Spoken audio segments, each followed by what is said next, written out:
अरीबा की शादी होने में 2 महीने ही बाकी थे। शादी की तैयारियां जोरों शोर से चल रही थी।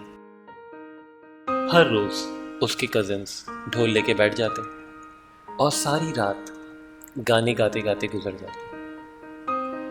कभी वो पूरी रात मूवीज देखते रहते।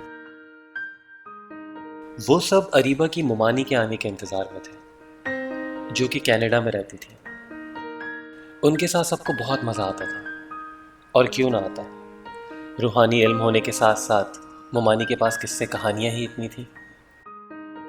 उनके आने में अभी 2 हफ्ते बाकी थे। आज अरीबा को अपने ड्रेस के फाइनल ट्रायल के लिए जाना था। दिन के कोई 11 बज रहे थे जब उसके मंगेतर अदील का एसएमएस आया कि get ready, we are on our way. Adeel अपनी बहन के साथ आ रहा था। घर में तकरीबन सभी मसरूफ थे, तो अरीबा की अम्मी ने उसकी फुप्पो को साथ जाने के लिए कहा, और अदील के आने के बाद वो लोग निकल गए। अरीबा ने ड्रेस ट्राई किया। वो बहुत खूबसूरत लग रही थी।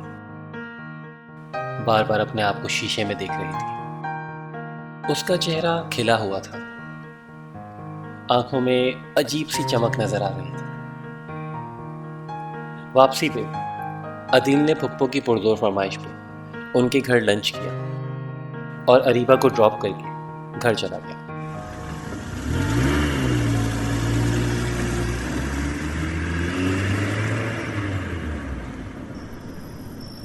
एक दो रोज बाद रात में सारे कजिन्स मूवी देख रहे थे कि अरीबा का फोन वाइब्रेट हुआ।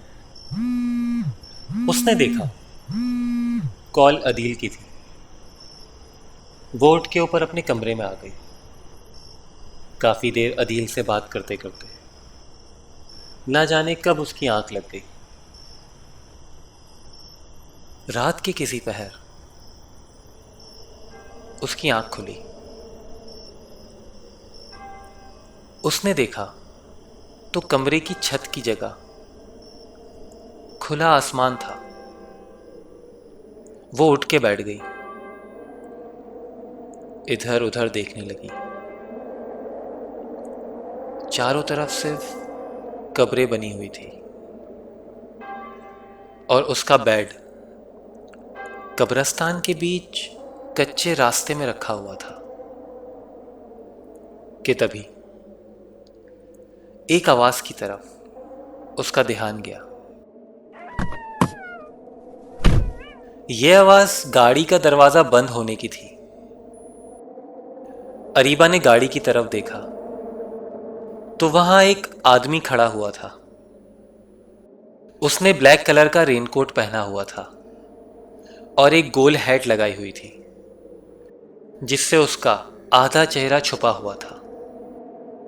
दोनों हाथ कोट की जेब में थे और उसके हंसते हुए सफेद दांत चांद की रोशनी में चमक रहे थे। उसने हंसते हंसते अरीबा को देखते हुए अपने कोट के अंदर से एक लंबा सा खंजर निकाला। अरीबा हड़बड़ा के उठ गई। उसने फौरन इधर उधर देखा। वो अपने रूम में ही थी, ख्वाब देख रही थी। बड़ा अजीब ख्वाब था। वो डर गई थी। वो फौरन बराबर वाले रूम में गई और अपनी अम्मी के साथ लेट गई। सारी रात वो जागती रही। खैर, था तो ख्वाब ही, ये सोच के उसने ख्याल झटक दिया। सुबह उसके सर में बहुत दर्द था। उसकी अम्मी नाश्ता लेके आई। वो काफी देर कोशिश करती रही, पर उससे नहीं खाया गया। उसे स्मेल बहुत बुरी लग रही थी। वो अजीब निढाल पड़ी थी। शाम में उसके अब्बू उसे क्लिनिक ले गए। डॉक्टर ने किसी भी किस्म की परेशानी का इजहार ना करते हुए उसे दवा दी और वो लोग घर आ गए। थोड़ी ही देर बाद उसे नींद आने लगी और वो सो गई। सोए हुए तकरीबन 2 से 3 घंटे हुए होंगे कि वो दोबारा घबरा के उठ गई। उसे फिर से वही ख्वाब आया था, लेकिन इस बार वो आदमी कल से ज्यादा नजदीक खड़ा था। सुबह उसने सारी बात अपनी अम्मी को बताई। उन्होंने उसका वहम समझते हुए कहा कि ये सब हॉरर मूवीज देखने की वजह से हो रहा है। उसके सर में आज भी बहुत दर्द था। उस ख्वाब को कोई भी सीरियस नहीं ले रहा था, ना तो उसके घर वाले और ना ही अदील। 5-6 दिन उसे लगातार वही ख्वाब आता रहा और हर रोज वो आदमी उसके नजदीक होता जा रहा था। खाने में स्मेल इतनी ज्यादा आने लगी थी कि उसे खाना देख के उल्टी होने लगती थी। वो ढलना शुरू हो गई थी। चेहरा बिल्कुल अजीब निढाल सा हो गया था। बिलाखिर उसके ख्वाब के बारे में अब सभी परेशान हो गए। उसके दादा नमाज के बाद मस्जिद के इमाम को घर ले आए। वो कुछ पढ़ के अरीबा पे फूंकते रहे और उसके बाद उसके रूम में जाकर हर कोने में गए और थोड़ी देर बाद बाहर आकर वो कमरा लॉक करके हिदायत दी कि वो 2 दिन बाद खुद आकर इस कमरे को खोलेंगे, और ये कह के चले गए। उनकी इस पढ़ाई से अरीबा ने कम से कम खाना खाना तो शुरू कर दिया था। उसे स्मेल आना बंद हो गई थी, लेकिन वो ख्वाब अभी भी उसे आ रहे थे और वो आदमी हर बार की तरह करीब होता जा रहा था। 2 दिन जैसे तैसे गुजर गए और इमाम साहब असर की नमाज के बाद दादा के साथ आए। उन्होंने वो कमरा खोला और उसे खोलने के बाद सबके होश उड़ गए, क्योंकि कमरे में हर जगह सुइयां भरी हुई थी। पूरे बेड पे, अलमारी के अंदर, पर्दों पे।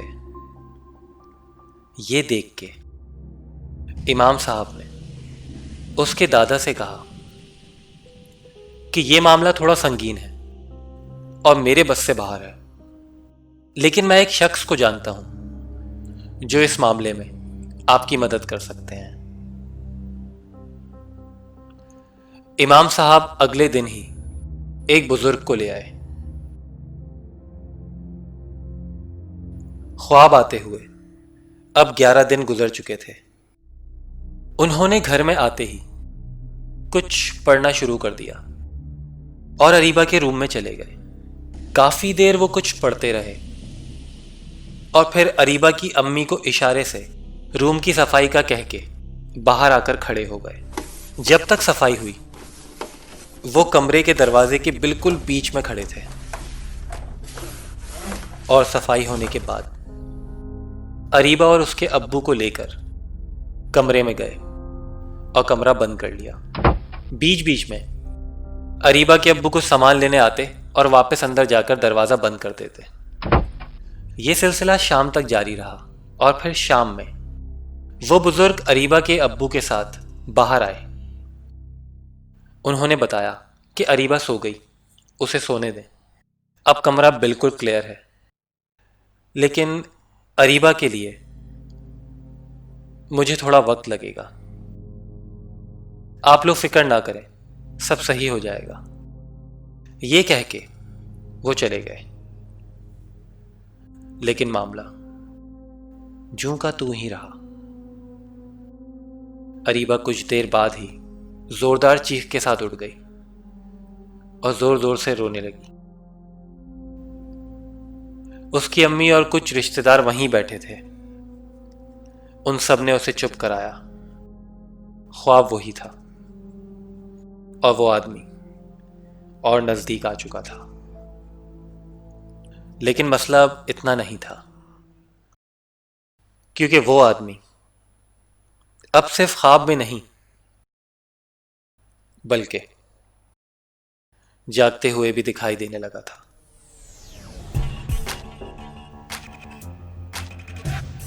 आगे अरीबा के साथ क्या क्या हुआ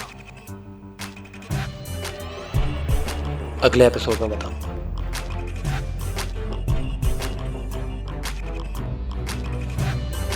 मेरा नाम अम्मार है और ये थी हमारी आज की कहानी।